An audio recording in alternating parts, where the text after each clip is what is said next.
क्या एक्सपेक्ट करना चाहिए? इन्फ्लेशन फिगर्स बढ़कर आएंगी, ये एक्सपेक्टेड था, लेकिन अब बात ऐसी भी निकल कर आ रही है कि शायद जुलाई तक फेड 1% तक की बढ़ोतरी भी कर चुका होगा।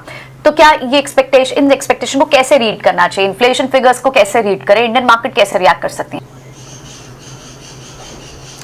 देखिए, मुझे लगता है कि सिर्फ आज के या शॉर्ट टर्म के बाजार पर फोकस करने की बजाय ये वक्त है थोड़ा ओवरऑल जो सिचुएशन इस समय दुनिया भर के बाजारों के सामने है और भारत के सामने भी है, उससे आपको ध्यान में रखना चाहिए, खासकर कल का जो डेटा आया है उसके बाद। क्योंकि देखिए हुआ क्या है, कल का डेटा आने के बाद उम्मीद से ज्यादा जो महंगाई आई है उसने दरअसल फेड को जो रेट हाइक की ट्रैजेक्टरी है उसमें पीछे धकेल दिया है। अब तक हमें ये लग रहा था कि Fed is trying to keep pace और at least in line with curve चलने की कोशिश कर रहा था। अब सडनली इस डेटा के बाद आपको दिख रहा है कि they are behind the curve.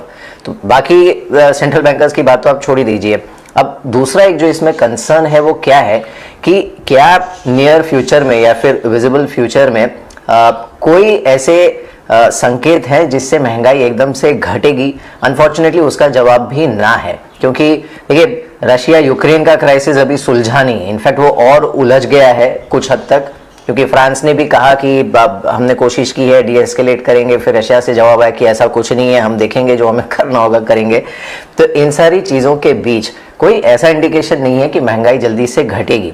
अब अगर महंगाई जल्दी से नहीं घटने वाली है, बॉन्ड यील्ड हायर लेवल्स पर रहती है, तो ये बहुत आइडियल सेटअप बनता नहीं है किसी भी बाजार के लिए, खासकर यूएस मार्केट्स के लिए। जी आशा जी, रिकवरी है लोअर लेवल से। और देखिए सबसे सब्सटेंशियल और सबसे महत्वपूर्ण चीज़ ये है कि बैंक्स ने, हालांकि देखिए बैंक्स भी सिंक हुए लेकिन इंट्राडे रिकवरी काफ़ी स्ट्रॉन्ग है।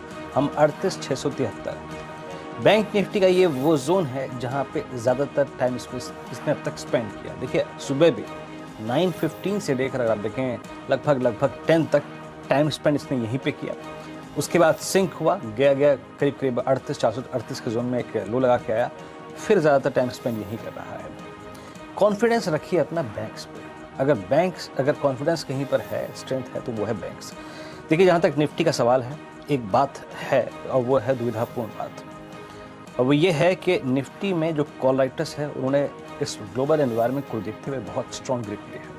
अगर आप इस वक्त 3 स्ट्राइक्स को देखें, 17,400, 450 और 500, जो कि वीकली कॉन्ट्रैक्ट की स्ट्राइक्स हैं, वहाँ पे आज गजब की कॉल राइटिंग हुई और करीब 2.25 लाख कॉल बिकी हैं 17,400 से 17,500 के बीच में। एक और बात याद रखिएगा, आज हमने लोअर लेवल से पुल बैक लिया है। The shortest moving average 10 day exponential moving average वो आता है करीब 17,459 के जोन में।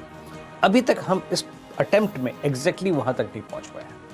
तो अभी याद रखिएगा, निफ्टी पर लॉन्ग ट्रेड या फिर शॉर्ट ट्रेड अवॉइड कीजिएगा, लेकिन कुशन के तौर पे याद रखिएगा 17,200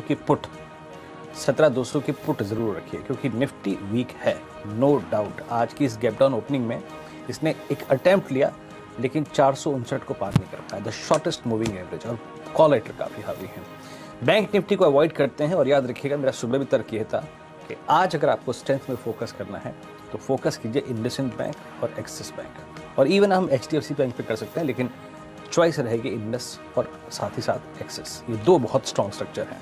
लेकिन इंडस्ट्रीज पे याद रखिएगा, सिर्फ 17,200 की पुट आई थिंक वो एक लॉजिकल ट्रेड हो सकता है।